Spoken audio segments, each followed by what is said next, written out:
Hello, everyone. Welcome to the pre-match show. Champions League game matchup against Real Madrid at home. Lineups are out. Serzi's here. Gordo's back in action. Long time no see, Gordo. Yeah, really. But we are back in action over here. The lineups are out. I don't think there's any huge surprises over here. Serzi, we'll start with you. I mean, you look at the lineup. Costas is out, so we knew Robertson was there. I guess the only question mark was Jones, Szoboszlai, and your answer is Jones. How do you like that answer? Yeah, no, I like it. I mean, it's I think it's a toss up a coin between Jones and Szoboszlai. I think Saturday showed that even though I've called for it before sometimes with Jones, Gravenberch, and Szoboszlai playing, we need Maka in that team, and we need a fully fit Maka in that team for sure. But so I think Gravenberch and Maka, they should be our number one choices. I think the last spot is a toss up of a coin depending on who we're playing and really who's on form. But even when Jones has been on form, and then following game, it kind of goes quiet. So I think it just depends. It's like horses for courses with them too. But no, it's a good team. I think if we win, it'll be a good statement win, and then we just carry on. 100% record in Champions League, and we just carry on scaring teams. So do you take this as the right horse though for the course? Like, is that the horse you're picking as well, or? I think I would have picked Szoboszlai. I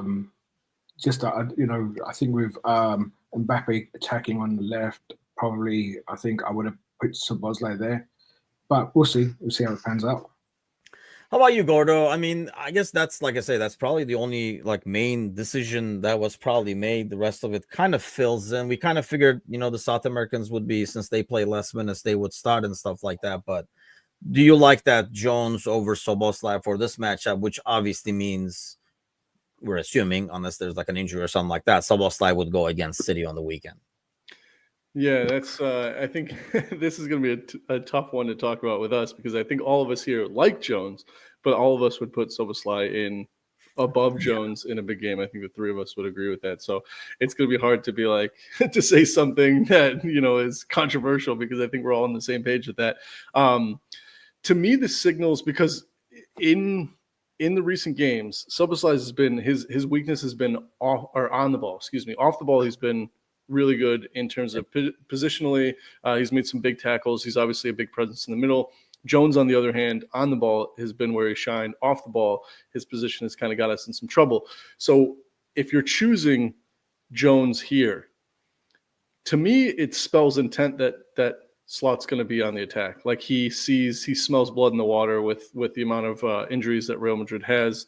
And he wants a more attacking lineup. And I think also you got Diaz on the left and Nunez starting, which I never like those two because I think they kind of offer the same kind of chaos.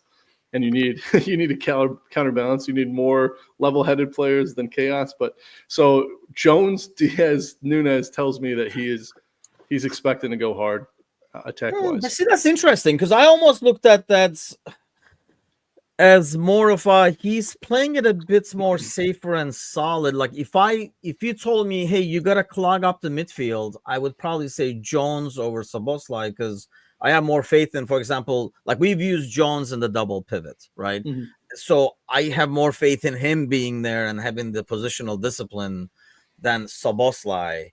The only reason I do, you're right, though. I mean, I would normally in the big game pick Szoboszlai because I think he brings the physicality and the pace. But I guess going back to your horses for courses thing, Serzi, this is the team we're taking on, which, despite their injuries, that's a pretty darn good lineup for a Real Madrid game right there. This will be the very first time I root against Arda ever. He can suck this game for all I care. But, I mean, their bench does not really offer anything. But when you look at the starting lineup, that's a pretty strong starting lineup, and maybe clogging up the midfield is the way to go. Yeah, definitely. I mean, Modric is still going strong, even though he's 75 years old. You got, Bellingham, it's maybe he's going to come with a point to prove. I mean, even though obviously he's saying he wasn't that close to joining us, but out of all the Premier League clubs, I think we were the closest to getting him. But yeah, that midfield is key. And again, most of the games that we keep saying every other week, the game's going to be won and lost in midfield, and whoever controls Bellingham and Modric, and Camavinga. I don't know if it's playing in midfield. Whoever controls that midfield, I think they're going to come out on top. Yeah, I mean, we talked about this, and then we actually just published this because this is from like Virgil van Dijk. We talked about a little bit about this morning, Gordo, about like the importance of the game and how much value. I mean, we all put value in it, let's face it, but I don't think, we're going to lose we're doing the Thanksgiving today over here. I'm not going to lose my turkey appetite over it if there's a poor result. Let's go that way. But, his like, we've never beaten them. Well, I've never beaten them. That record is disappointing. So we have to bounce back and be ready for this game. And he's talking about wanting to dominate and get a win. Do you take that as saying the right things? Or do you really think, a guy like Van Dijk says, I got to beat these assholes one time. This is the time. Well, you'll notice in the quote, he starts off with the right thing, the very captain, very elder statesman kind of thing. I don't need revenge. And then his second sentence or third sentence is literally, I've never beaten him, which to me is like, I want to fucking beat him, right? That's like, you've just totally went against your first sentence. So that it's a little bit, you could see what he wanted to say and then how he feels. As normally, like especially now that we've all done this for so long, you understand that in an hour-long podcast you get exposed for not knowing things because the longer you keep talking, the more and more your true feelings come out. And that's what happened here with Virg. It just let him keep talking. He was like, I've actually never beaten him, which is, I hate these guys. Sounds a little revengey. So I don't know. I like that. I enjoyed that. I think that's, as fans, that's what we want to see from our captain is like, because that's how we feel, right? And we kind of want them to feel the same way as we do. So, and I'm glad that that's the guy that's in the locker room because that's the message he's probably sending. He's like, I've never beaten him and I want to beat them. So if you're not going to go out and do it for me, he's the one that gets everyone's heads switched on to how big this game is. Yeah, I kind of liked reading that too. I mean, because it does have a little bit of a chip on the shoulder thing to it. It reads politically correct, but yeah, you're right. Like between the lines, you kind of sense some, God damn it, kind of an attitude where he's gonna go out to win. And obviously, this is a huge game for them. Like Champions League, first of all, this is the biggest scene for them. You're a man of emotion, Cersei, for the for the understatement of the day. How will you take the result depending on where it is? How much weight do you put on this game? If we lose, I'm canceling Thanksgiving. I don't care. I don't care how many turkeys and Super Bowl. Thanksgiving's cancelled. We have to beat them. And like we look at the players that we have, Virgil, Robbo, Salah. These are players that we've lost to Real Madrid 3 times now. Twice in the final. They won this, especially Salah. He took it on the shoulder. That's he's still got Ramos's arm on his shoulder. Like he wants this win, more than anything. So it doesn't even matter what. I think Salah is going to play his own game today, just to get one over Madrid. And it could be his last time for us to do it over Madrid. So, no, I'm expecting like Salah to run the show today. And no, we have to win this. It was a statement win for everyone else in the Champions League. It's a statement win. City coming up on Sunday. They can't beat Feyenoord. And, if we can absolutely destroy Madrid, it's even more just getting into City's heads. Yeah, that's the thing. That helps that cause, right? In terms of getting in City's heads. That was sort of the emotional. Yeah. I don't know. I'm like really torn. I haven't felt like this in a game in a long time. It just almost seems like, and we talked about this, Gorda. It's because it's Madrid, but there are a lot of guys playing today who've been there and done that in terms of feeling the pain of losing to Madrid. Does that play like an important role? Because you have the Mo out there. I thought, Mo actually with the arm and stuff like that, even has a bigger history to go against them. You have Van Dijk. You have all these guys that lost to Madrid over the years. And in some ways, keeping the same squad, you kind of carry that emotion over. How much do you think it means to these guys? Or do they just take it as it's a big game, but got to keep the heads in it? There are a lot of players, and having played the sport for a long time, there's a lot of players that will give you, the best performances you've ever seen, like the likes of Salah. I think he's a fairly quiet person in the locker room. So I don't think that's where he rubs off. What rubs off is if those guys take that internally and they take that revenge status, like I've got something to prove here, and they go out, everyone starts clicking on that electricity. And it's like, oh, every time I've been in so many games where like I just don't have the legs anymore, and then someone makes a brilliant tackle, a lung-busting run to the corner, and creates a chance out of nothing, and you're like, oh, we're still in this. Like I'm feeding off that energy, and that's how like players like Mo will do his leadership is with his feet. Like let your feet do the talking. So my dad always used to say. But like Verge is the guy that's in there using the speech in the locker room and basically keying these guys up for how big this game is. And I think that will feed into the players because you want to get that. You want to be part of that because you're competitive. So if somebody's getting excited about it, you want to get excited about it. So I do think it plays a huge factor into it. Is there a fear of that kind of backfiring though, Sorzi? Because sometimes when you, especially a guy like Mo, I think this is more for attacking players than defenders, right? I mean, for attacking players, when you can almost try too hard, if you will, and force things, which kind of affects the game. I mean, we talked about players in the past, for example, coming off the bench, trying too hard to make an impact and therefore making a negative impact. Do you think something like this, that it is Real Madrid, maybe they are in the guys' heads for a little bit? Can it be negative, or do you see that as negative or positive, especially with the players involved? I think this new format helps us, especially where we are, because we don't need to win this game. If it was a two-legged game and we had to, win at home, and if we're going to Madrid next week or in 2 weeks, we'll still need to win it or get a good result. So we can relax to a point. We can just play our own game. Madrid need to win this game. So, we have, and they'll come out attacking for sure, and we just catch them on the break. So I think it helps with this format that, we're top of the league. So we can just go out, the players can just go out there and just enjoy themselves and catch them on the break. And, so I don't think it'll have a negative effect. Just mainly because of the way the format is and the fact that we're sitting pretty on top, and we're almost guaranteed to be through next stage. Yeah, that's one thing. And you would think, I mean, I don't know, like, does Real, you think, Gordo, if we said 1-1, everybody goes home, don't even need a shower, go, everybody get back on the bus, and everybody goes back home. I mean, I know I would take it. I hate to say it because that will mean no injuries and rest, right? And I think in some ways, kind of like Sorzi is saying, Liverpool would take it in terms of points. We're already, we're ahead of the game, so we do not need to win out of this. Do you think Real looks at their rest of their schedule and says, well, a point at Anfield is not too shabby. We'll take it and go home? Or are they going to come out and say, we need 3? There's no way around it. I don't think Real ever comes – like, that's just my perception, is I don't think that's a club that ever looks at a fixture and goes, we cannot take – or we'll be fine with taking a point.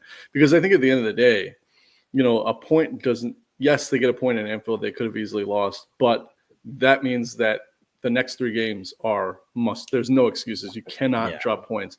And if ever – games or points in the bag is better than games in hand, in my opinion. And so if you can go out and get 3 points here and have to worry less about the next 3 games, I think that suits them better. And I think out of the 2, I think retrospectively, if you're looking at level-headed, it's probably damage control if they get a point. But I think it'd feel more like a loss and more like a loss for Madrid, more like a win for us with a point. But I think, like to your point earlier, if this wasn't Madrid, I don't think I'd watch it for sure, but I don't think I'd care at all, like what the result is, because I'm looking for the weekend because that is a massive game. But this game is just, top of the league. Real Madrid definitely need the points. We're at home. It's kind of it's the best time to play Madrid in my opinion. But because it's Madrid, I want the win because this is the time to beat them, and it would create a huge statement in my opinion. So that makes it interesting because you look at the lineup and more likely look at the bench, then do we kind of expect him to go full out for the win right off the bat, and whatever happens in the back happens, which is kind of like the Real way, right? That's how they kind of play in La Liga too. Is that what we're expecting, Sergi? Because it's not a lineup because of their injuries, maybe, where they can say, well, let's stop them first, control the game, and then, worst comes to worst, we'll really push it at the end, put this guy in, because there's no this guy on the bench. I mean, apart from Endrick, I don't see a lot of people who you would think will like come and make an impact and like, turn the game around. And even Endrick, I think he's too young to be seen as that.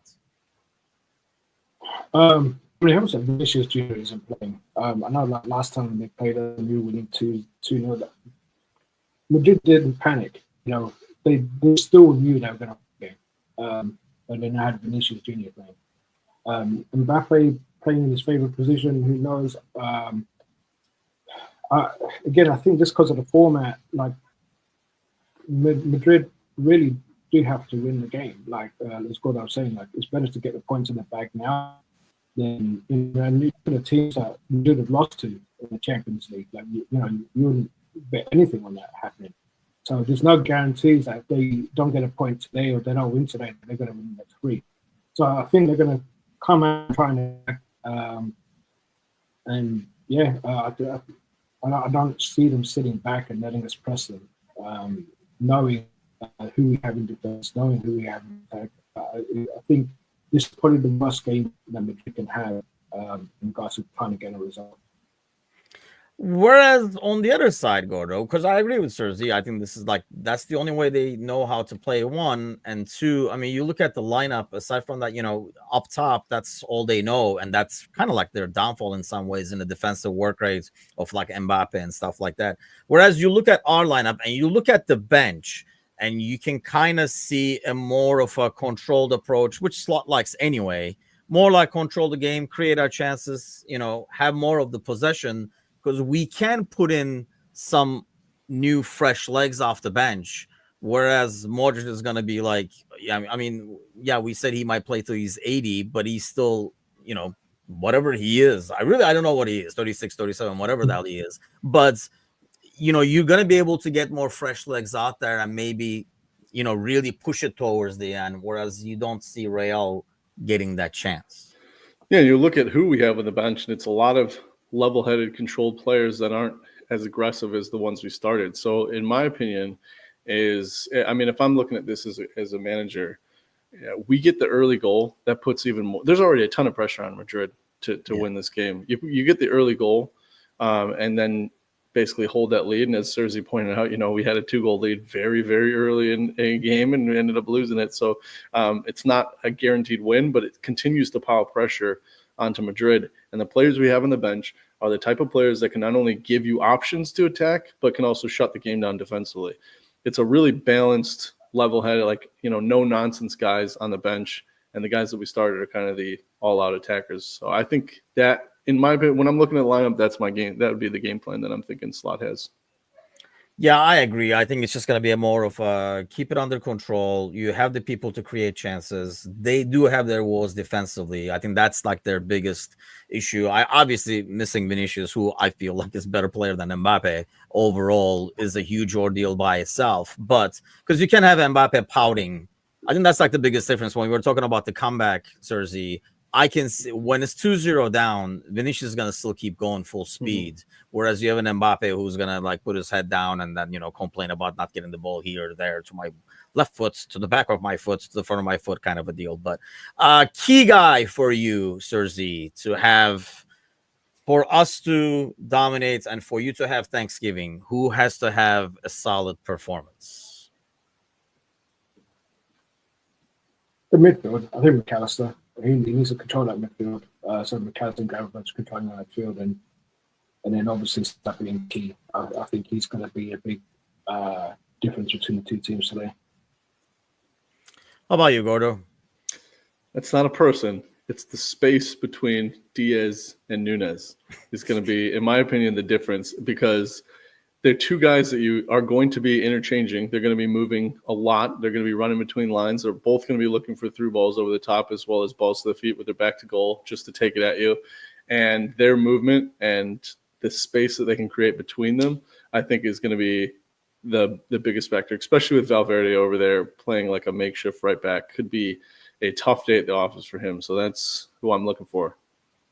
Yeah, Diaz could have a big game. I think, like, because they're going to pay attention to Mo anyway, but I think Diaz could have like a big game over there. I do agree with McAllister, though, because I look at this lineup, I do worry about right back. I do worry about Bradley, especially defensively. That's a huge concern for me. And obviously Robertson's form. So worried about those two, but I think McAllister is one guy, Gravenberg, you get Gravenberg. Now, somehow he's come to the point like Van Dijk, where like we know exactly what we're getting. He's pretty consistent. Whereas Mac can go both ways. You can have the Mac who came into the game this weekend and kind of like cleaned it up and organized it and controlled it. Or you can have the Mac that's constantly losing balls or, being kind of like physically abused in midfield. I think this is a better game for him, because he doesn't have big bodies to go against in midfield. Like, Camavinga is a big dude, but like Modric and stuff like that, I think it suits McAllister a lot more. But to me, that's like the key person as well.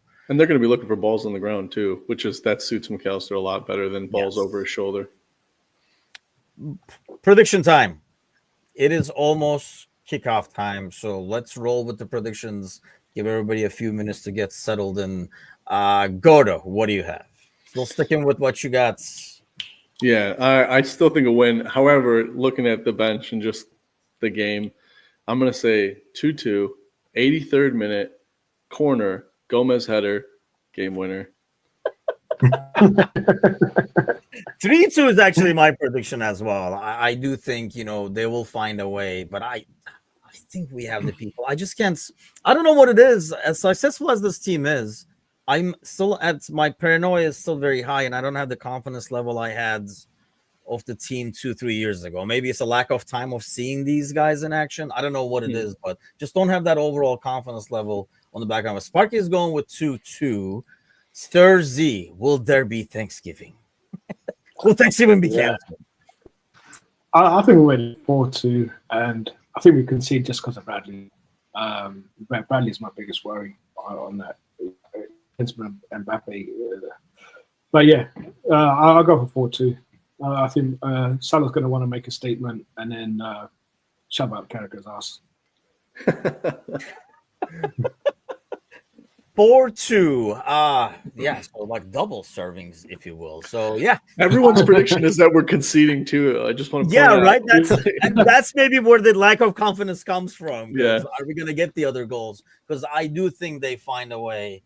I don't know. That's why what I see as our weakness right now, and it's on both sides. Normally, you would say, hey, how are we going to help Trent with Vinicius or Mbappe or something like that? I feel like we have to help both sides now. That's kind of like, I guess, like the biggest worry. But hey, maybe we'll get surprised. Robertson will back to his old self, and maybe we will make the adjustments to make sure Bradley is playing older than his age. I mean, I don't want to harp on the kid either, because he's still a young kid learning the game. But hey, we'll be here right after the post-match, hopefully celebrating the win and talking about it. Do join us then, but enjoy the game, and we'll see you right afterwards. Take care.